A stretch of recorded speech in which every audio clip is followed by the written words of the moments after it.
বিসমিল্লাহির রহমানির রহিম। সুপ্রিয় বিনিয়োগকারী ভাই ও বোনেরা, আসসালামু আলাইকুম। আশা করি সবাই ভালো আছেন। বেশ কিছুদিন ব্যক্তিগত কাজ এবং অসুস্থতাজনিত কারণে আপনাদের সঙ্গে আলোচনা করা হয় নাই।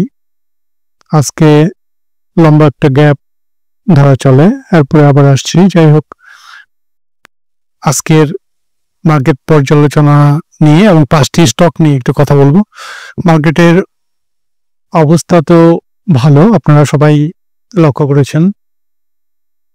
দীর্ঘ একটা সময় পর মার্কেট আবার তার চিরচেনা রূপে ফিরে যাচ্ছে। এটা আমাদের জন্য একটা খুশির সংবাদ। মার্কেট বুলিশ ফর্মে আছে।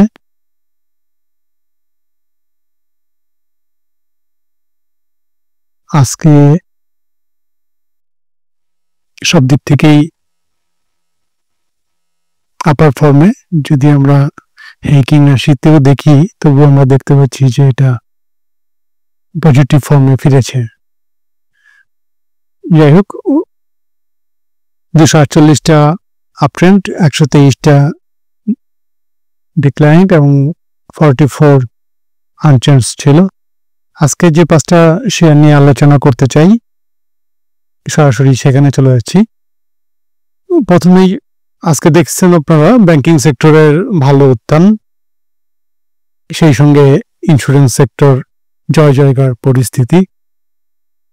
ইন্স্যুরেন্স সেক্টরও অনেকদিন পর তার ফর্মে ফিরল, কিন্তু ইন্স্যুরেন্স সেক্টরের অবস্থা আপনারা জানেন যে এটা একদিন আপ ট্রেন্ড দেয়, পরের দিন আবার ডাউন ট্রেন্ড শো করে।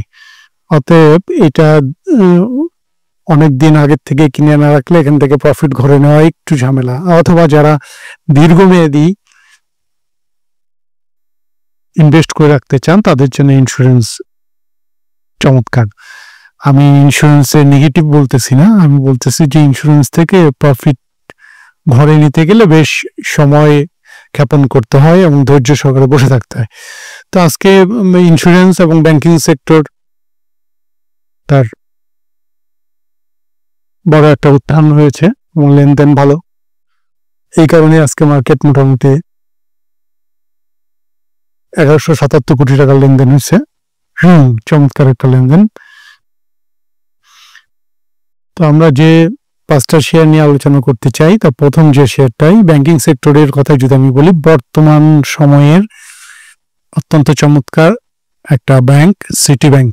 আপনারা জানেন সিটি ব্যাংক কন্টিনিউ ভালো করছে এবং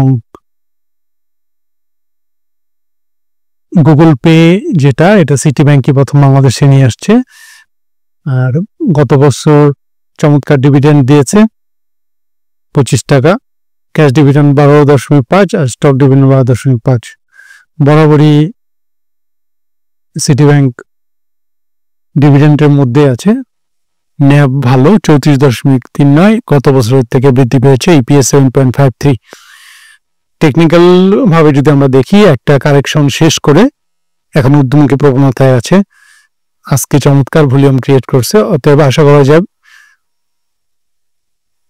ব্যাংকিং জগতে যাদের কোনো অসুবিধা নেই, অনেকে ব্যাংকিং সেক্টরে ইনভেস্ট করতে চান না, কিন্তু যারা ব্যাংক সেক্টরে ইনভেস্ট করতে চান তারা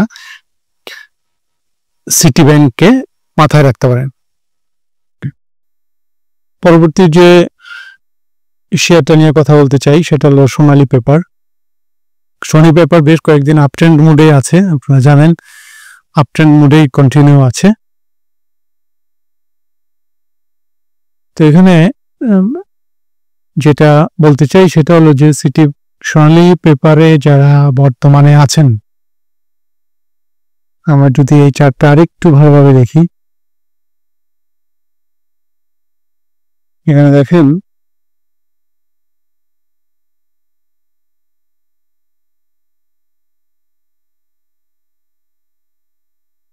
স্টক নোটটাতে একটু ক্লিয়ার হবে।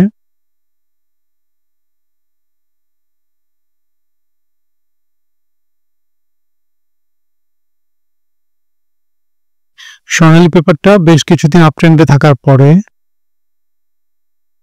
আজকে একটা রেজিস্ট্যান্স ফেস করতেছে। যারা এটাতে প্রফিটে ছিলেন তারা আগামীকাল এটার থেকে প্রফিট টেক করে নিতে পারেন, কারণ বেশ কিছুদিন প্রফিট দেওয়ার পরে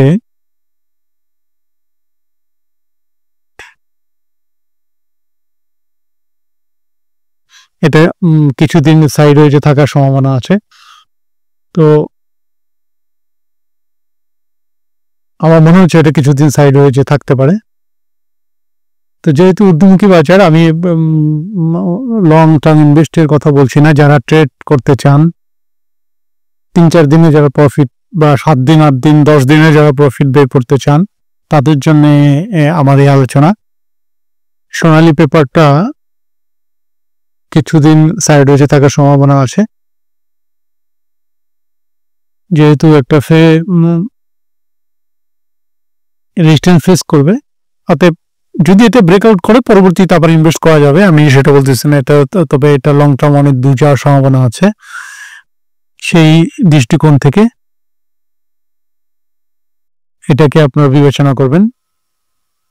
আর যদি কেউ মনে করেন যে এখানে ইনভেস্ট করে লম্বা একটা সময় অপেক্ষা করবেন, তাহলে এটার ফিউচার অনেক ভালো, 300 অনায়াসে কভার করবে। পরবর্তী যে শেয়ারটা নিয়ে কথা বলতে চাই সেটা হলো সিভিও। দেখেন,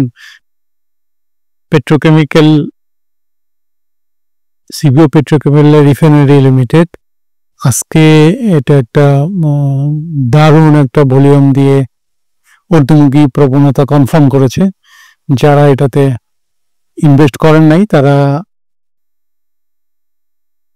এখনো ইনভেস্ট করতে পারেন।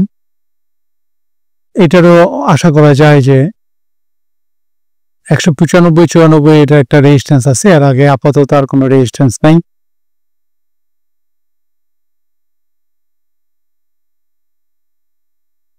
পেড অফ ক্যাপিটাল কম, 27 কোটি টাকা 28 কোটি টাকা, অতএব লো পিরিয়ডের মধ্যেই কাছাকাছি এটা বিবেচনা করা যায়। সিভিওটা আপনারা চিন্তা ভাবনা করতে পারেন।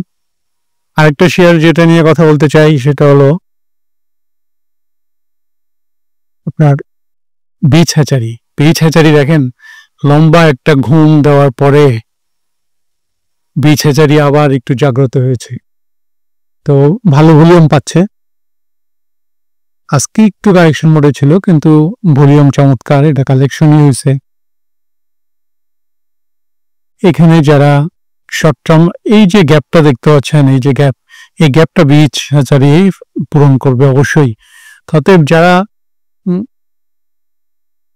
যদিও এটা একটা দীর্ঘদিন একটা ঊর্ধ্বমুখী প্রবণতায় থাকার পরে অনেকখানি কালেকশন দিয়ে আবার নতুন করে এই লম্বা জোনটাকে যদি আমরা কালেকশন জোন ধরি, তাহলে দেখেন লম্বা একটা সময় সে কালেকশন হয়েছে। এখন কালেকশন যারা করেছে তারা তো চাইবে এই শেয়ারটা এখন উপরে তুলে এরপরে আবার ফিডিং করাইতে। যাই হোক, এখন এই কারণেই এটা এখন আশা করছি এই গ্যাপটা যদি সে ফিল আপ করতে চায় তাহলে 80-81 পর্যন্ত তার যাওয়া সুনিশ্চিত। অতএব এই বীজ হ্যাচারিটা আপনারা মাথায় রাখতে পারেন। আমি সর্বশেষ যে শেয়ারটা নিয়ে কথা বলতে চাই সেটা হলো টেক্সটাইল সেক্টরের এআইএলটাও গত 2 দিন একটা ভালো ভলিউম দিয়েছে, কিছুদিন রেস্ট নিলেও নিতে পারে, তবে আপনারা এটা আপনাদের মাথায় রাখতে পারেন। ভালো মোটামুটি ক্যাশ ডিভিডেন্ড, স্টক ডিভিডেন্ড দেয়, গতবার দিয়েছে। সবগুলো টেক্সটাইলই প্রায় কিছুটা কাছাকাছি লো পেইডের মতোই, এখানে 48 কোটি টাকা পেইড অফ ক্যাপিটাল, এটা মাথায় রাখতে পারেন। সেই সঙ্গে এইটার অবস্থানও ভালো, সামনে আর কোনো রেজিস্ট্যান্স আপাতত নাই। এই আপ ডাউন করে এটা উপরের দিকে উঠে যাবে। আজকে একটা ছোট্ট একটা